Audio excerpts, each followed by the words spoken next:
चलिए सुनते हैं आज की कहानी।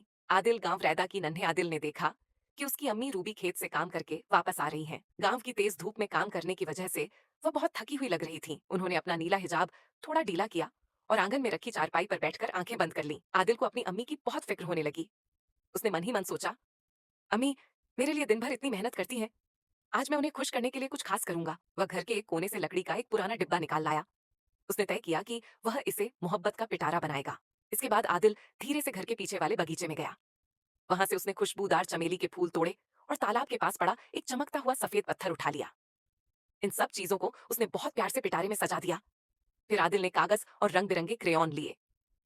उसने अपनी अम्मी रूबी की एक तस्वीर बनाई जिसमें वह अपने हिजाब के ऊपर सुनहरा ताज पहने हुई थी। नीचे उसने लिखा, मेरी अम्मी, मेरी मलिका। आदिल रसोई में गया। उसने देखा कि अम्मी ने मीठे खजूर ऊपर की शेल्फ पर रखे हुए हैं। उसने एक छोटा सा स्टूल खींचा, उस पर चढ़कर खजूर का डिब्बा उतारा और दो बड़े खजूर मिट्टी की एक प्लेट में सजा दिए। अब आदिल ने एक ट्रे तैयार की। उसमें उसने अपना सजाया हुआ मोहब्बत का पिटारा, अपनी बनाई हुई ड्राइंग और मीठे खजूर रख दिए।